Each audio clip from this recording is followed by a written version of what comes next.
What's happening, YouTube? Your boy Davion Flickstar back at you with another video for BMF episode 3. Let's get right into it, man. Oh, hit that like button, subscribe button, man. Help me get up to 2K. We almost there, man. We're almost at 1,800 right now, man. Help me, man. I mean, I'm believing y'all. Let's get right into it. We open up the episode with Meech and them. Meech and his brother T. They take it back a few years, back to when they was little kids. You know, they fighting over the burger. Like, who's going to have the burger? Why you take the burger? Why you take so much meat? So they end up fighting. They break their mama plates and everything. You know them plates from back in the day. Back in the old school days, you know, the plates that you never supposed to eat off of. But they just there. They just there for design, for the nice home welcoming. You know, they broke it. And so, you know, in them times, I assume this was like in the early 70s, not in the 80s, early 70s, maybe early 80s. I will go with the 70s. I mean, I'm pretty sure in the 70s, I mean, you was getting your psh, psh, psh. So they do a little throwback, you know, T and them always staying together. So fast forward, we see Meech, you know, he rolling around. And then you see this guy, Pat, blocks him off. So Meech already know what time it is. He already know, man, this is finna, all right. He already know what time it is. Pat ain't got to do nothing. He just gets out the car, see what Pat want. He gets in the car, we see a bunch of plastic, like on some Scarface type stuff. It's like, yo, it's about to be a murder in this car. Why is there plastic inside the car covering the seats? Pat gives Meech an ultimatum to get the bread up, or else, like he said, it's going to start raining. So Meech is like, yo, well, like, I'm just trying to see what's going on with T. I'm trying to see who shot my brother. He said, that don't mean nothing. You heard what he said. For those who watched it at 12 or whatever app you have, if you watched it, cool, whatever. You heard what he said. He said, personal family issues are like excuses. Everyone has one. Okay. So Meech, you know, Meech is going, it's like befuddled. Like, he's hit with an unexpected one. They falling off because Meech is trying to get back at the people who shot his brother Terry, T. So he got sidetracked and forgot about the business. So Meech just starts tripping out. You know, he starts seeing J-Mo, like a vision of J-Mo of him already dead. He breathing extra heavy, like he's shook. My man's shook. Pat gives him an ultimatum, gives him 6 days to get the money up or they dead. So Meech gets out the car. His driver, you know, they start conversing, and it seems like Pat has like this control thing. He wants to be the one in charge. He wants to keep Meech underneath his foot. As he said, he wants them to be on the bottom. He wants to rule things with the iron fist forever. And so then we cut to the theme song. And by the way, the theme song for BMF is fire. To be honest, I know a lot of people like Big Rich Town. There's some people that like, excuse me, Part of the Game. I find it dope. Excuse me. Try to get a little drink because this review and recap is going to be pretty, I don't know how long it's going to be, but I'm doing a lot of talking in this one. Excuse me, y'all. So I feel like with 50, what he does with these shows is incredible. I mean, someone said, I read it on one of the social media outlets, that someone said that 50 is turning stars into the crack cocaine network. He's really like on the universe, and I think it's pretty cool. And I also find it cool that he sings and raps on all of the theme songs for each show.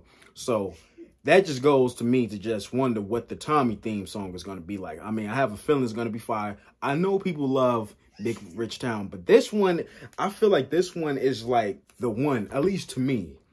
I mean, wish me luck. I mean, the production, it sounds like that real mid-2000s old G-Unit sound to it. It has like a real menacing feel to it. So anyway, we get from the theme song. Then you got Snoop, Uncle Snoop, And, you know, I mean, it's not really far-fetched that Snoop can play a pastor. Snoop just lives life. That's what he does. He lives life and he just be. And it's just epic. He lives life and we be like, look on Snoop over. Anyway, Pastor Swift comes through, sends his blessings to T. T is all right. He's up, well, and running. The Wanda, she has the baby. The family's there. You know, Swift doing, Snoop doing what Snoop does. I mean, it's, again, like I mentioned, it's not far-fetched that he will play a pastor. So he delivers, he comes through, nothing too extra. I loved it. And then you get your boy Meech, comes in the crib. Everyone's having fun. Everyone's talking. They about to eat breakfast. Charles, Pops, pulls him to the side. It's evident that he doesn't want Meech nowhere near the household. He still has it in his mind that Terry's the innocent one and that he got Terry. I mean, at least his actions led to getting Terry, I like to call him T getting hit, shot in between the eye, right up in here. So he's petty. Charles takes his key, takes the house key, the door key from his house, from his keychain, like a petty asshole. Puts the key. Now, you can, he said, he's a dickhead for this. Says some shit like, you can knock like anybody else who doesn't live here. It just throws him out, kicks him out the house. Just like, how cruel is that? Like, little do you know that both your sons are drug dealers, man. But that's how it be. When the older brother always gets treated as the black sheep. He's always the outcast. He's always the one that, you did this. That's how it is with older siblings. I don't know. For some reason, especially in black. Anyway, so later on, Meech, you know, smoke a little joint. I don't know if it's a joint or a spliff, but then it was the 80s, so I don't know if they really did Fonto leaves. But anyway, smoking a joint. Terry comes through. They start talking about how they're going to get the re-up money to pay Pat back. So now they got 6 days. So, you know, Terry is stressed. He talking about he want to do 50-50. And so, you know, Meech breaks it down to him about the ultimatum that Pat gave them. And Terry comes up with this bright idea to sell it to factory workers. They work hard. They want a new high. They want to get lifted. I mean, it's just like how anybody that works hard, labor, anything that you do, you're going to want, I mean, if you're into that, you're going to want something to get you a little elevated. Like, but hopefully, when I say elevated, I hope everyone just sticks to the green. Okay? Nothing else. Just green. So obviously, they're gonna get tired. They want some new high. Rock, crack is out. You know? So why not sell it to them? They want some quality stuff. They worked hard under the white man. All that labor and hard work. They just want something to relax them. Good idea. Good business move. Now, I'm looking through my notes right now. I'm thinking, what else can I remember? So, you got Lamar, Slick, and the 12th Street boys. They all huddled up together. They're making their move. They're planning stuff. They're planning on how they're going to make their move against Meech and them for what happened to Flamel. Now, Lamar's a devil. Lamar is a devil, okay? He's orchestrating. He got everybody in line, along with your boy Slick. He has a plan to really take over. His ultimate goal, what's essential to him, is to take over the block. Because he went away for 2 years. But little do we know, in the drug game, time can go by very quick. And a lot can change within 2 years. So, of course, everyone has his block. So, he takes his audacity, wants to get the 12th Street crew. He sets it up in a way. This is why I say he's the devil. He sets it up in a way to where he can set up Big Meech for what happened to Flamel when it was him the whole time. Now, talk about someone who's really on a mission. You beat up someone and then lie, and then so now he's gonna cause a bunch. It's gonna be a lot of casualties of war. I can see it. I can see this going very, very bad. So you got Bryant and his partner, Lopez. I can't stand him. I hate him. I mean, he's an eggplant head. He's a penis head. But like, yeah, so they interrogate Terry. He's up, like I said, up, well, and running. The whole family's in the living room. They're having an interrogation. He wants to know what happened, how he got shot. And then you have your boy, Lopez. He's just on it. Just on like that. He's on it. He's not letting up. He's talking about, well, the car you was driving in, the black Mercedes. He mentions the black Mercedes. His dad, Charles, starts looking up like, black Mercedes? I don't even think, his daddy probably think, I didn't even know you drive. You drive? And what you doing with a black Mercedes? He wants answers. Now, his girl, LaWanda, smart. She, just like that, just swift with it. Said that it's her uncle's. Got it as a present for a gift for baby shower. So, you know, Lopez, he's just pressing on. He just swears that Terry is a drug dealer. He's convinced that he's a drug dealer. He said, no kid gets shot in close range in the luxury car unless they're in the drug game. Lucille, the mama, comes in, defends them, and shuts all that down. Kicks them both out. So, you know, Lopez, you know, whatever his little cunt, I can't stand. I want something bad to happen to that guy. I don't like him. Lopez has this little thing about, well, what's the point? Why are you defending them? Why are you becoming a preacher to the Flimry boys? What is it with you and them? And Brian shut his ass down. Shut all that down. Said he been knowing what he been doing since he learned how to aim straight. And you know what I'm talking about. I'm not going to get too lewd. He been doing this. So unless you question my integrity again, he said he going to beat you. He gonna beat you, and then told him to get on out his face and get up in that car and go head on somewhere. He straightened him, and I was happy. It was one of the most satisfying scenes that I've watched in a long time, because I hate that. I love when black people set other people straight. It just, I'm getting a little too hyped. So let's go through our notes. So next off, we go to Lamar at Monique's crib, spending time with his daughter. I forgot her name. It'll come to me. Whatever, Zoe. I'm sorry. Zoe. Spending time with Zoe. They playing.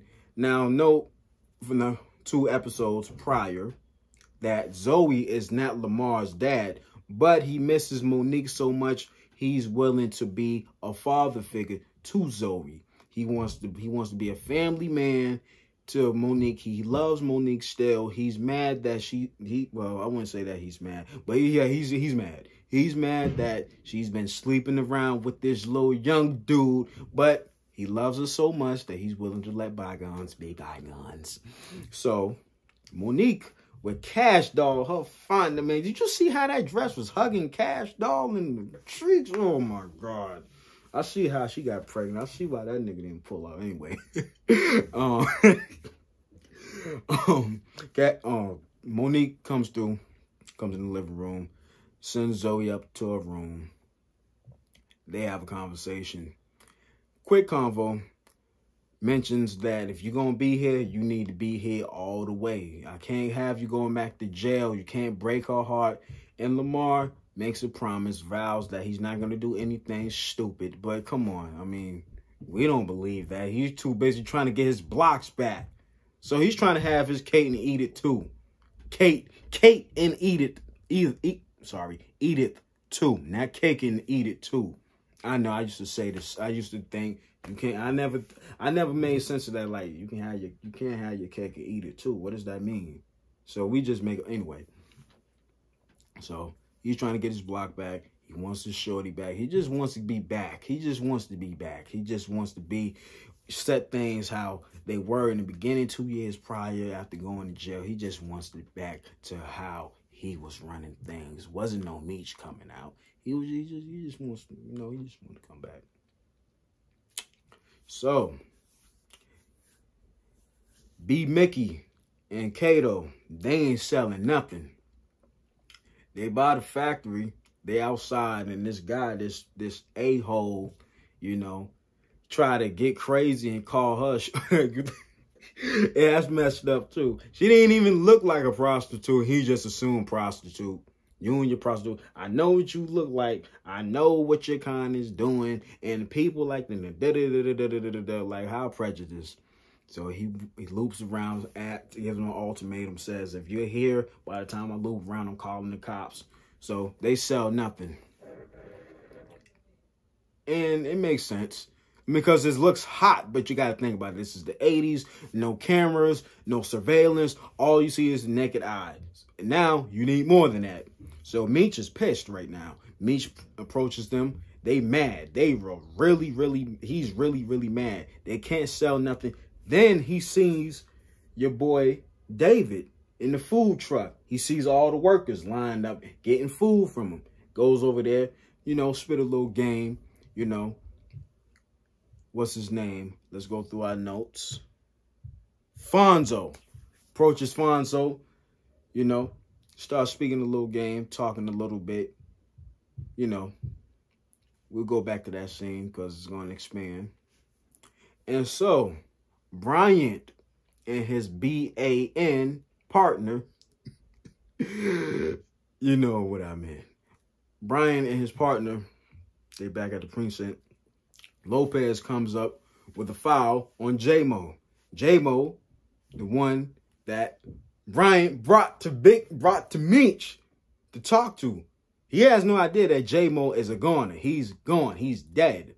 So now we can just assume that Bryant's heart is starting to beat fast. Real fast. So they go through all that. They get called into the office by the captain. Get called into the office by the captain, and suspicion is running. And then they get a new lead. So now they're opening up. They just opened up a new drug task force that's going to have them scrutinizing more than ever. So it's going to be hard for Bryant to keep the boys away from Meech in the 12th Street crew and the 50 Street boys and all that. So next order of business, T and Meech go to Fonzo's truck, a.k.a. David, to start talking business about how they're going to use his truck to sell rocks. Now, he's hesitant at first. He don't want no part of it, but Meech gives him a deal. You can use all this cash that we get in. I'm paying you. I'm paying you all this cash so we can use this truck, sell the product, get what we need, and pay this man all his money. And of course, he doesn't explain it like that. I mean, you give cash to someone, there's no more explaining. You get his own food truck, get his own restaurant. Get his own restaurant, make an establishment. So he gives in. Of course, he's a little rattled by T's disrespect. But, you know, T doesn't really care about all that. He's trying to get this money back to his plug. So he complies. Done deal. So let's go through our notes. I like to take notes so I can give y'all a more clear introspective of my review. So this is something like out of a horror scene. I felt like this was antagonizing. This was oof. So you see your boy Flamel. He's all beat up. He's all casted all up. He is messed up bad. And Lamar shows up to his hospital bed, antagonizes him, causes him more agony. He can't scream like they said the tagline for the Alien movie, the 1979 version, in space they can't hear you scream. Well, in this case, they can't hear him scream in the hospital bed because your boy Lamar is torturing him, grabbing on all his areas where he got hurt in that Lamar caused, gives him one chance to do right, and that's to leave Detroit forever. Leave. Just leave. Now, if someone, I don't care, I'll put my pride aside. Someone doing all that after they just assaulted me and put me in the hospital and did all that, and they giving me a choice to leave instead of coming in there and ending me and finishing me off. Shoot, man, I put all my pride aside, pack up all my things, and I'm out of there. I'll go find a job somewhere. Oh, if I want to be in the drug game, I'll go be somewhere. I'm just not in Detroit where that crazy nigga is running around in, okay? Cool. So you get Meech and them at the strip club, you know. T trying to figure out what is Meech doing. Why is Meech doing what he's doing? Why is he just looking like he just sitting there just BSing, having fun? No, Meech is business-minded. He tricked one of the, he pays one of the strippers to go over to the factory workers who are in the strip club after a long day of work, finesse them, tell them about some new product, ask them how they like to get high. And who shows up? Boom, like a ghost. You get your boy, Pat. Now, note, he didn't even have to have an appearance. You just know his car. Every time they outside, dealing, trying to get their money back, you see your boy, Pat, riding around in that black luxury car. It's like he's spooking them. And it's like an intimidation signal. Just, I'm watching you.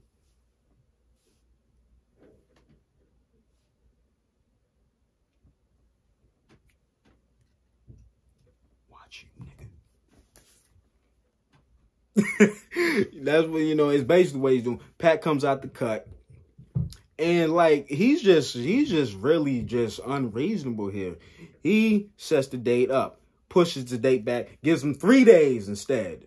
Gives them 3 days. So now it's 72 hours. They don't get it, but he talking about he's God. Now, if you remember the movie In Too Deep from 1999 with LL Cool J, Omar Epps, and Hassan Johnson, you'll know why I say that, why I reference that. He calls himself God. He can do whatever he wants. The audacity of this dude, but he runs them. I mean, he's dangerous, so what can they do? So, Meech sees a worker, goes over to him, gives him a rock, gives him free rock on the house, says it's some good stuff. Dude takes it, tells him to spread the word. So now, T finally sees what Meech is doing. I mean, obviously, it's not a surprise. I mean, he grew up to be Big Meech, using his brain, business-minded. He knows how to finesse. So, next order of business, Charles and Lucille, mom and pops, they get into a dispute. They get into an argument about the mortgage being paid. Now, who paid the mortgage? Let's rewind. Sometimes when I say rewind, I want to say rewind, and that's kind of messed up. It's the R and the W. Anyway, rewind. Remember the scene where him and Lucille, Meech and Lucille are talking about the mortgage being paid, and she's mad to have all this moral to police and blah, blah. Fast forward. Lucille and Charles get into a big argument. They get into a big dispute about the mortgage being paid. He wants the impossible to happen. The mortgage can't be unpaid. He doesn't want no one helping out with the family. But, well, guess what? You're a factory worker or wherever you work at. You work at a shop somewhere. You can't afford it. You can't afford it. Now, you have to understand, in the 80s, this is where the black homes and black kids and everything started to deteriorate. Things started, certain family values were starting to dissolve.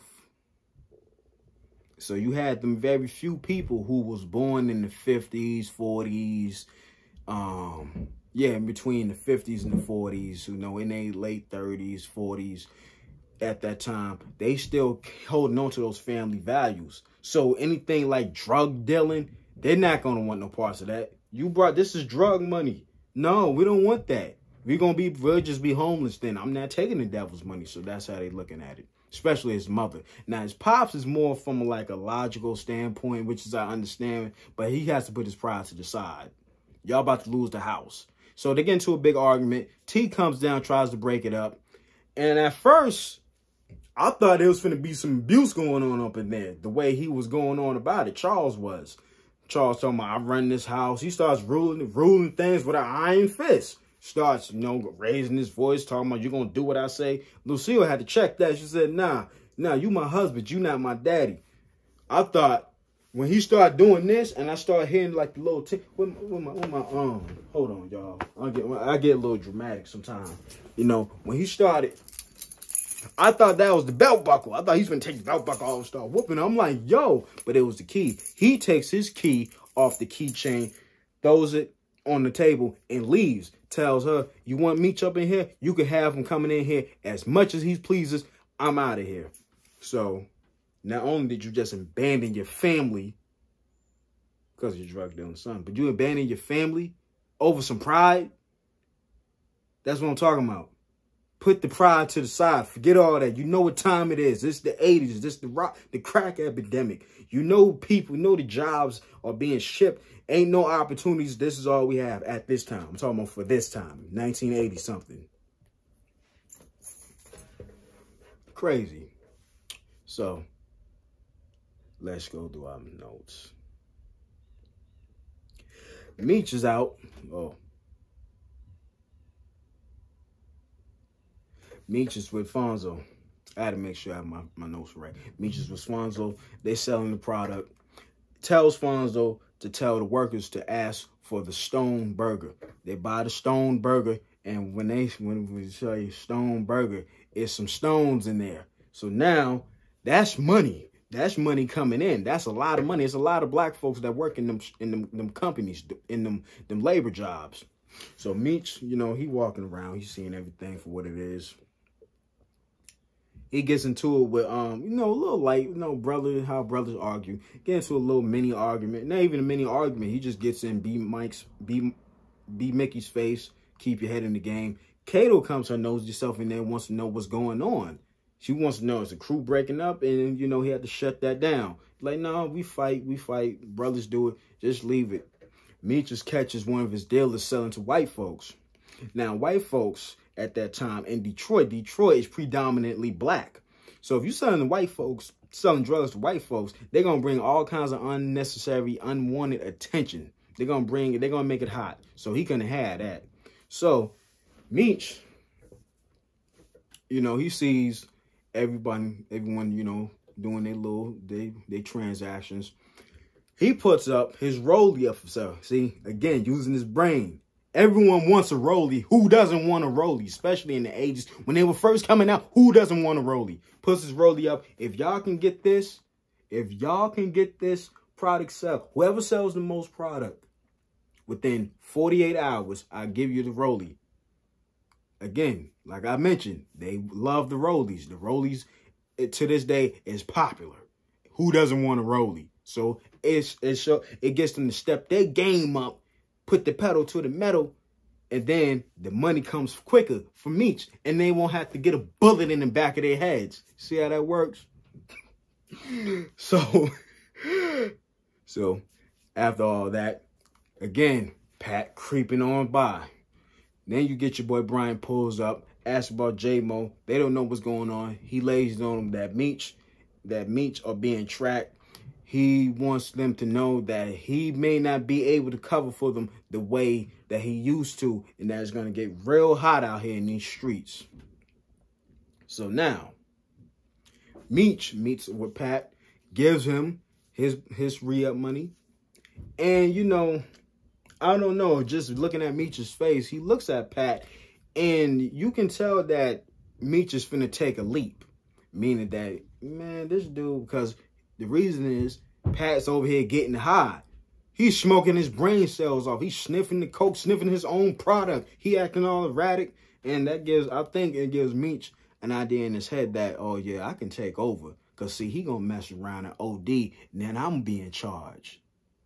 So, fast forward, they meet up at the party. Kato goes to the bathroom and comes to find out that Kato has been working with Lamar. Ain't that something? That is crazy. That is ridiculous. The whole time, been working together. The whole time. To take over. Lamar is like a devil, like I mentioned. This long review. So, after all that, Meech sees the 12th Street crew. T thinks he sees the shooter. Meech is smart. Doesn't want to pop off, but they just mean mugging. And who comes out the cut? Lamar. Now, for Kato, this has to feel awkward right now. I'm on the opposing side, but I'm working for you. So I don't know how this is going to work. I'm starting to wonder, did this actually happen? I want to know what's true and what's not. I'm not a street guy. I don't know. Hopefully when Meech gets out of jail, whatever. So, let's go through our notes.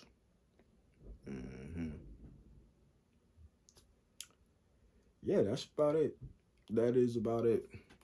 Oh, and then let's talk about the epilogue, however you say that word.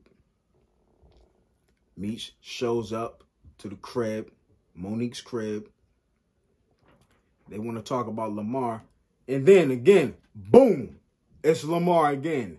Pops up. They get into a little, it almost got deadly. They get into a little verbal, start having a pitch contest, a measuring contest. You know, Meech ain't have Nate pulls the hammer out, getting ready to spark something. Monique gets in between. And then, you know, Monique, she turns and be like, yo, if you don't get out of here, I'm going to call the cops. And then right then and there, when Meech turned his back and walked off them steps, it's like he got wiser in that very moment that, yo, you can't trust nobody. Then we end off on there. And so now I want to see what's going to happen in this next episode. It looks like it's going to be crazy. But, yo, that was my early review. It was a bit long one. This is a recap. I mean, sometimes I'm going to do a review. Sometimes I'm going to do a long recap, depending on how good the episode was. Now, how I feel about the episode, good episode. Wasn't great, wasn't fire, but it was a good episode. It's building up to something. So it all depends. You get this much out of me when the episode makes sense. Sometimes, whatever. I'm gonna give you recaps, reviews, whatever I picked up and that stuck to me the most. That's what I'm gonna give you. So this one's gonna be pretty long. We're going on 32 minutes. But anyway, y'all let me know what y'all think in the comment section. Hit the like button, hit the subscribe button. If I missed anything, please let me know. And get the likes up, get my subscribers up. We almost at 2K, man. I mean, I keep telling y'all, man. Y'all the reason. I appreciate y'all for giving me all the views. Not all the views, but giving me the views that y'all can give me. Giving me a boost in subscribers. Thank y'all. I appreciate y'all. More content coming up very, very, very soon. It's not review videos. We're talking about original. We got things cooking. Just be patient. Got y'all. But anyways, man, y'all be easy out there, man. And catch on if you didn't catch on. That was corny. I got to stop doing that shit. Just end the video.